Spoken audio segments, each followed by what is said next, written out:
बिस्मिल्लाहिर्रहमानिर्रहीम। अस्सलाम वालेकुम। मैं हूं बिशारत राजा शहरदार से एक और व्लॉग के साथ आपकी खिदमत में हाज़िर। नाज़रीन, आज 4 फरवरी है और इस्लामाबाद हाई कोर्ट ने इद्दत केस के हवाले से एक बड़ा अहम हुक्मनामा जारी किया है। आप कह सकते हैं कि इद्दत केस जिस तरह ये बनाया गया था उसी तरह ये ख़त्म भी हो गया है। इस पर बात करेंगे। और फिर आज सुप्रीम कोर्ट ऑफ पाकिस्तान में जो मिलिट्री अदालतों में सिविलियंस के ट्रायल के हवाले से अहम केस ज़ेर समात है, उसमें सलमान अकरम राजा साहब ने अपने दलाइल का सिलसिला वहीं से जोड़ा जहां कल उन्होंने ख़त्म किए थे। और आज जस्टिस जमाल मंदोखेल को ये क्यों कहना पड़ा? हबीब जालिब की मशहूर जो नज़म है, मैं नहीं मानता ऐसे दस्तूर को, मैं नहीं मानता सुबह बे नूर को, मैं नहीं मानता। और फिर जस्टिस जमाल मंदोखेल को ये भी कहना पड़ा कि हो सकता है कि साबक सदर जो डिक्टेटर पाकिस्तान के डिक्टेटर रहे, मियां मोहम्मद नवाज शरीफ साहब के जो सियासी बाप रहे, ये जैसे जमाल मंदोखेल ने सियासी बाप की बात नहीं की थी, मैं खुद कर रहा हूँ, ऐसा ना हो कि आप ये बात उनसे जोड़ दें। जनरल ज़ियाउल हक के वाले से उन्होंने बात की कि ये हो सकता है जब उन्होंने ब्रिगेडियर FB अली का कोर्ट मार्शल किया था तो अज़ाबाद उनसे माफ़ी भी मांग ली होगी। और फिर आपको बताएंगे कि chief justice Islamabad high court justice आमर फारूक ने आल सुबह दिन चढ़ते वो काम किया जो आइन और कानून से मगायर है, जो आइन और कानून से बालातर है।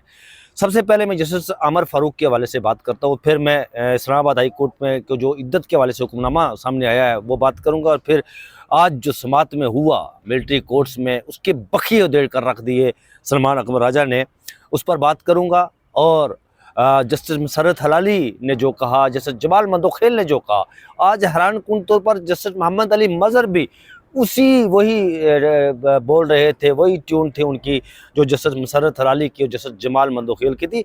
ऐसा कभी देखने में नहीं आया, लेकिन उन्होंने क्या कहा ये इस पर भी बात करेंगे।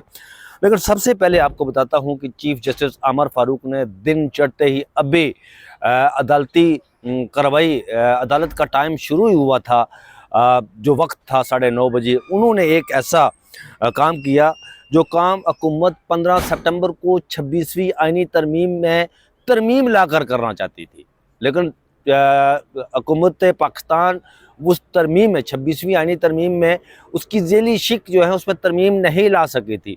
लेकिन चीफ जस्टिस आमर फारूक ने वो काम आइन से मगाए, आइन से मावरा वो काम कर दिया। वो काम ये था कि बगैर आइनी तरमीम के इस्लामाबाद हाई कोर्ट के चीफ जस्टिस आमर फारूक ने सीनियरिटी लिस्ट जारी कर दी। मैंने गुज़श्ता अपने व्लॉग में जारी बताया था कि उन्होंने आइनी तरमीम के जो 200 अभी वो अदालतों में आएगी उसकी तशरीह होना बाकी है, क्योंकि ये पाकिस्तान की तारीख में पहली बार ऐसा हुआ कि कोई एक जज को एक हाई कोर्ट से दूसरी हाई कोर्ट में उसका तबादला कर दिया जाए।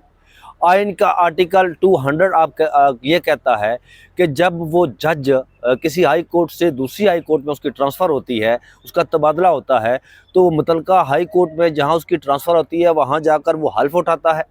हल्फ उठाने के बाद उसकी सीनियरिटी शुमार होती है, उसकी सीनियरिटी वहाँ से शुरू होती है हल्फ उठाने के बाद, क्योंकि उसने हल्फ जो उठाया होता है वो पिछली हाई कोर्ट का उठाया होता है। जैसे जस्टिस सरफराज डोगर यहाँ पर आए, उनका तबादला किया गया इस्लामाबाद हाई कोर्ट में, उन्होंने जो हल्फ उठाया था वो लाहौर हाई कोर्ट का हल्फ था, वहाँ पर वो सीनियरिटी में 15वें नंबर पर आते थे।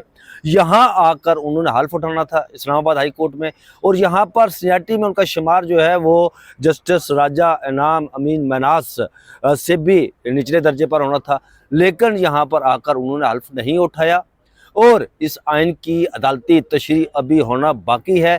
लेकिन चीफ जस्टिस आमर फारूक ने खुद ही इसकी तशरीह कर दी। ये किसी बेंच के सामने केस नहीं लगा, कोई पटिशन अभी इसके खिलाफ दायर नहीं हुई, इसके खिलाफ पटिशन दायर होंगी।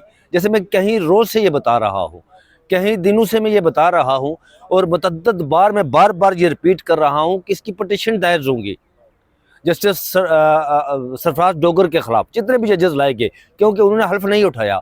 ये आइन का आर्टिकल 200 की खुला खिलाफ वर्जी है। सुप्रीम कोर्ट, सुप्रीम अदालतों ने, सुप्रीम कोर्ट हो या हाई कोर्ट हो, इस आइन की तशरीह उन्होंने करनी है। लेकिन चीफ जस्टिस आमर फारूक साहब ने खुद ही उसकी तशरीह कर दी। गुज़श्ता रोज़ उन्होंने सीनियरिटी लिस्ट जारी की। सीनियरिटी लिस्ट के मुताबिक सीनियर प्यूनी जज जस्टिस मोहसिन कियानी को न सिर्फ उनको वहाँ से हटा दिया गया, बल्कि उनके जो प्रमोशन कमेटी थी, डिपार्टमेंटल प्रमोशन कमेटी थी और इंतजामी कमेटी थी, उन ओहदों से भी जस्टिस मोहसिन कियानी को अलहदा कर दिया गया। उनकी जगह जस्टिस सरफराज डोगर को शामिल किया गया। एक इंतजामी कमेटी के सरबराह चीफ जस्टिस आमर फारूक खुद बन गए, जबकि प्रमोशन कमेटी का सरबराह बना दिया गया जस्टिस सरफराज डोगर को। जस्टिस मोहसिन कियानी को जस्टिस मियां गुल हसन औरंगजेब जो थे वो उनके मेंबर थे। जस्टिस मोहसिन कियानी दानू कमेटी के जो थी उनके वो सरबराह थे, उनको हटा दिया गया। ये काम उन्होंने खुद किया है। 10 फरवरी की बड़ी इंपॉर्टेंट तारीख है कि वो 10 फरवरी को चीफ जस्टिस आमर फारूक जो है वो सुप्रीम कोर्ट ऑफ पाकिस्तान में आ रहे हैं। वो पिछले कहीं मुद्दत से वो कोशिश कर रहे थे कि मैं सुप्रीम कोर्ट ऑफ पाकिस्तान में जाऊं। 26वीं आईनी तरमीम ना आती अगर, तो फिर चीफ जस्टिस आमर फारूक जो इस्लामाबाद हाई कोर्ट के चीफ जस्टिस है, अगर वो सुप्रीम कोर्ट ऑफ पाकिस्तान में आते तो वो 2032 में जब justice Shahid Waheed as a chief justice retired होते तो उसके बाद वो चीफ जस्टिस ऑफ पाकिस्तान बनते जस्टिस आमर फारूक, और वो 3 साल तक चीफ जस्टिस ऑफ पाकिस्तान रहते। लेकिन अब तो खैर 26वीं आईनी तरमीम में वो बिखिया देड़ दिए गए, वो हुलिया ही बिगाड़ दिया गया। कोई पता नहीं कि कौन चीफ जस्टिस बनता है, कौन जस्टिस बनता है। यहाँ पर अब तो 26वीं आईनी तरमीम आने के बाद मामला ये हो गया है कि जजेस जिस तरह चीफ ऑफ आर्मी स्टाफ के लिए 3-4 नाम आते हैं, वो लॉबिंग करते हैं, इसी तरह यहाँ पर जजेस भी लॉबिंग किया करेंगे कि हमारा नंबर जो है वो हम चीफ जस्टिस ऑफ पाकिस्तान बने, हम आईनी बेंच के सरबराह बने, और हर जायज़ और नाजायज़ काम लॉबिंग करते हैं। फिर हुकूमतों का मानना भी, जो ताकतवर लोग होते हैं उनका कहा हुआ मानना भी पड़ता है। ये एक रेस लग चुकी है, अब ये अब दौड़ लग चुकी है, और पाकिस्तान एज ए सोसाइटी हम उस जगह पहुंच चुके हैं जहां से निकलना हमारे लिए बड़ा मुश्किल है। तो नाज़रीन, आपको बताएं कि जो दूसरी खबर थी कि इस्लामाबाद हाई कोर्ट में जस्टिस आज़म खान के सामने इद्दत केस जस्टिस आज़म खान के सामने था। जब ये उनके सामने लगा केस तो उस वक़्त पाकिस्तान तहरीक इंसाफ के वकला शुएब शाहीन और दिगर ने जस्टिस आज़म खान पर अदम एतराज़ उठाया था कि चूँकि जस्टिस आज़म खान इस केस को पहले सुन चुके थे, लिहाजा वो इस केस को ना सुने। तो जस्टिस आज़म खान इस केस से उठ गए थे। उन्होंने आज हुक्मनामा जारी किया। उन्होंने कहा कि इमरान खान और बुशरा बीबी की इद्दत केस में बरीयत के खिलाफ अपील नए बेंच की तश्कील के लिए वापस भेज दी गई है। तहरीक हुक्मनामा उन्होंने जारी किया है। उन्होंने कहा, मैं बतौर डिस्ट्रिक्ट एंड सेशन जज ये केस सुन चुका हूँ, मुनासिब यही है कि कोई और बेंच इस अपील पर समाअत करे। इमरान खान के वकला ने जस्टिस आज़म खान के केस सुनने पर, जैसे मैंने बताया कि एतराज़ उठाया था, उन्होंने ये तमाम चीज़ें अपने ऑर्डर में लिख दी है कि मैं चूँकि इस केस को पहले डिस्ट्रिक्ट एंड सेशन जज जब था तो मैं केस सुन चुका। नाज़रीन, आपको पता है कि ये जब सबसे पहले इद्दत केस इस्लामाबाद में दायर हुआ तो उस वक़्त ये केस जज नसर मिनुल्लाह एक होते थे, उनके सामने ये केस लगा। उन्होंने इसकी मेंटेनेबिलिटी पे ये कह कर कि इसका दायरा अख्तियार इस्लामाबाद नहीं बनता, उसको खारिज कर दिया था। फिर जस्टिस उस वक़्त के जज आज़म खान जो आज जस्टिस है, एडिशनल जज है इस्लामाबाद हाई कोर्ट के, उनके सामने ये केस लगाया गया। तो सबसे पहले उन्होंने आते साथ ये किया कि इसकी मेंटेनेबिलिटी ख़त्म की, और फिर ये केस जज अता रबानी के पास भेज दिया गया। उन्होंने 1-2 समातें की, तो फिर उसके बाद जब उन पर प्रेशर आया, दबाव आया, तो उन्होंने वो दबाव और प्रेशर लेने से इनकार किया। उनके घर के बाहर क्रैकर भी फेंके गए, छोटे मोटे कुछ और चीज़ें भी फेंकी गई। तो फिर जब उन्होंने दबाव, उन्होंने कहा कि मैं तो आइन और कानून के मुताबिक फ़ैसला करूंगा, मैं जो आइन और कानून कहता है पाकिस्तान का उसके मुताबिक फ़ैसला करूंगा।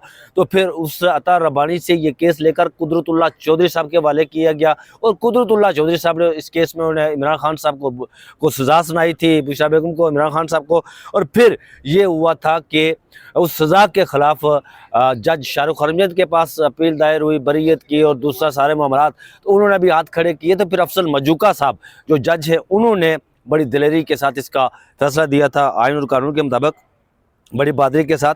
अच्छा नाज़रीन, आपको बताएं कि जो इस्लामाबाद हाई जो सुप्रीम कोर्ट ऑफ पाकिस्तान में, ये तो सारे मामलात थे मैंने आपको बताया है।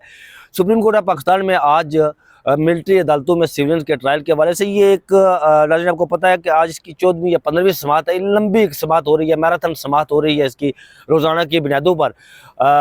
ख्वाजा हारिस साहब के दलाइल ख़त्म हुए। उसके बाद साबिक़ चीफ जस्टिस जवाद अस ख्वाजा के जो वकील हैं ख्वाजा हुसैन अहमद, उन्होंने अपने दलाइल ख़त्म किए। अब जो एक पहले मुलज़म थे अब उन्हें मुजरम बना दिया गया। इज़्ज़म हुसैन उनका नाम है, उनकी तरफ से वकील हैं सलमान अकबर राजा साहब। उन्होंने अपने जब दलाइल दिए तो उसमें उन्होंने वहाँ से ही मामला शुरू किया, दलाइल का सिलसिला जोड़ा जहाँ कल उन्होंने ख़त्म किया था। उन्होंने FBLE केस 1962 के आइन के मुताबिक फैसला, ये उस वक्त उन्होंने अपने दलाइल में ये बात बताई जिस पर जस्टिस जमाल मंदोखेल को ये कहना पड़ा कि आर्मी एक्ट के मुताबिक फौजी अदालतों के क्या इख्तियार थे, हमें ये बताया जाए। हर जज जो इस बेंच में आईनी बेंच में बैठा हुआ है, जो केस सुन रहा है सिविल मिलिट्री अदालतों में सिविलियंस का, वो आर्मी एक्ट के हवाले से और मिलिट्री अदालतों के हवाले से, उनके अख्तियार के हवाले से, उनके कोर्ट मार्शल करने के हवाले से वो सवालात उठा रहे हैं जिसका जवाब ख्वाजा हारिस साहब के पास नहीं था। ख्वाजा हुसैन अहमद सलमान अकबर राजा तो चलें ये मुलजमान के या मुजरमान के वकील है ना, लेकिन ख्वाजा हारिस साहब जो वज़ारत दिफा के वकील है, मैन वकील वही है, उसका जवाब उनके पास नहीं था। जस्टिस जमाल मंदोखेल को यह भी कहना पड़ा कि कोई शख्स जो फ़ौज का हिस्सा ना हो सिर्फ जुर्म की बुनियाद पर फौजी अदालत के ज़ुमरे में आ सकता है, जिस पर सलमान अकबर राजा ने उन्हें बताया कि FBLE केस में भी कहा गया कि सिविलियन का ट्रायल बुनियादी हकूक़ पूरे करने की बुनियाद पर नहीं हो सकता। इसमें जस्टिस आशा मलिक ने जब मरकजी फैसला आया था जस्टिस इजाज़ुल हसन की सरबराही में जो 5 रुकनी बेंच था, उसमें जस्टिस आशा मलिक ने लिखा था कि 10 जो आपका आइन का आर्टिकल 10A फेयर ट्रायल का जो हक देता है वो मिलिट्री अदालतों में नहीं होता, वो मिलिट्री उसको अप्लाई मिलिट्री अदालतों में नहीं किया जा सकता। और ये बात बेंच के सामने वज़ारत दिफा के वकील ख्वाजा हारिस साहब इसका इतराफ़ कर चुके हैं कि मिलिट्री अदालतों में फैसला कोई ट्रायल कोई और करता है, फैसला कोई और लिखता है, फैसला कन्फर्म कोई और करता है। वहाँ पर गवाह पर जिस तरह जरा होती है, वो भी मैं अपने एक व्लॉग में आपको बता चुका हूँ कि वकील क्रॉस एग्जामिनेशन डायरेक्टली गवाह पर नहीं कर सकता, वो थ्रू बेंच उसके क्रॉस एग्जामिनेशन करता है, जरा करता है थ्रू बेंच। वहाँ पर एक वर्दी में जज साहब बैठे होते हैं, आर्म फोर्सेस की जो वर्दी होती है उसमें बैठे होते हैं, वकील पहले उनको सवाल करता है, वो फिर जज साहब गवाह पर सवाल करते हैं, फिर उसी तरह रिटर्न जवाब भी आता है। ये ट्रायल होता है, फेयर ट्रायल कहाँ होता है।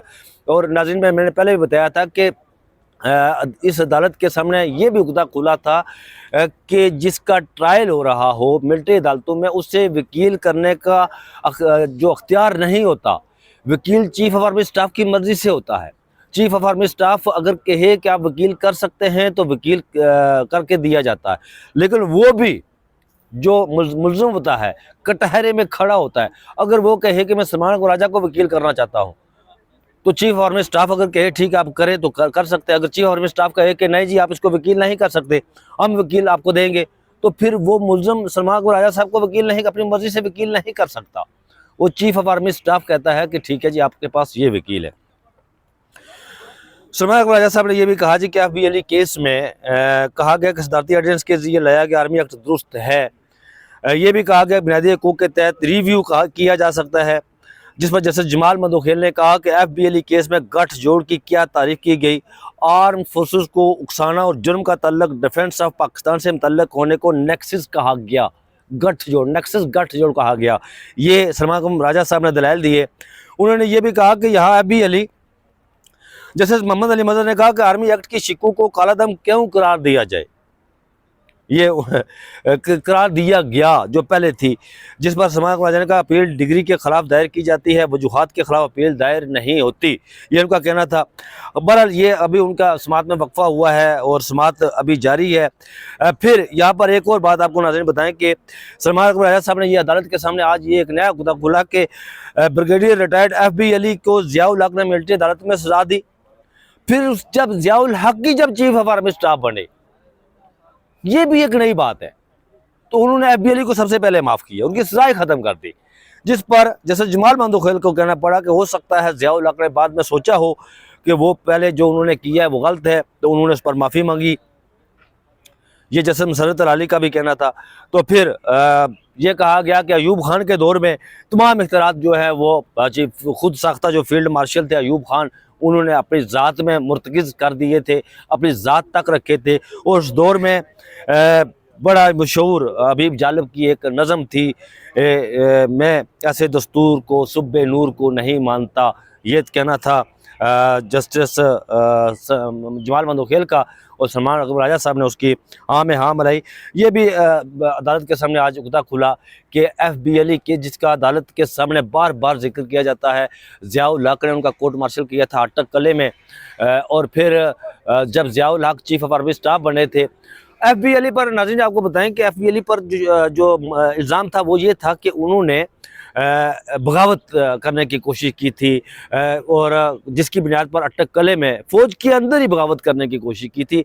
जिस तरह आजकल मुख्तलिफ आर्मी ऑफिसर्स जो है वो जो कहा जा रहा है कि वो बगावत में शरीक है या बगावत करने की उन्होंने कोशिश की है, इसी तरह FBLE पर भी केस बनाया गया था कि उन्होंने बगावत करने की कोशिश की गई और अटक कले में उनका ट्रायल हुआ था। ब्रिगेडियर, उस वक्त ब्रिगेडियर थे ज़ियाउल हक, उन्होंने उनका ट्रायल किया था और उन्होंने सज़ा भी सुनाई थी। जब वो चीफ आर्मी स्टाफ बने तो उन्होंने सबसे पहले ब्रिगेडियर FBLE की सज़ा ख़त्म की थी, जिस पर जस्टिस मुसर्रत हलाली को भी ये कहना पड़ा कि मुमकिन है कि उन्हें माफ़ी मांगनी पड़ी हो उन्हें कि मैंने गलत किया है। तो फिर ब्रिगेडियर FBLE अज़ाबाद कनाडा शिफ्ट हो गए थे और वो वहीं पर रहे। ये सारा मामला था नाज़रीन। तो ये जो मिलिट्री अदालतों में जो केसेस सज़ाएँ सुनाई गई, जो ट्रायल हुआ, ये मुझे यहाँ पर सुप्रीम कोर्ट ऑफ पाकिस्तान में ये टिकता नज़र नहीं आ रहा है। तो नाज़रीन एक और ख़बर कि आज इस्लामाबाद के तमाम वकला जो डिस्ट्रिक्ट बार कौंसल्स है, Islamabad high court bar councils है, इसके बाद इस्लामाबाद बार कौंसल्स है, इन्होंने आज जो कल कहा था जी कि गैर मायना मुद्दत के लिए हड़ताल को ख़त्म करते हैं और टाइम दे दिया था गैर मायना मुद्दत के लिए जी कि जो तबादले हुए इनको वापस किया जाए।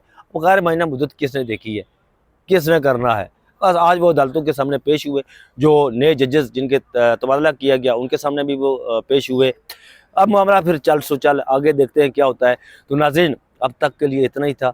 मैं आपके लिए हमेशा दुआगो रहता हूँ, अल्लाह ताला आप सबको सलामत रखे, खुशियाँ आपके घरों का मुकद्दर हूँ, खुशियाँ आपके घरों में डेरा डालें।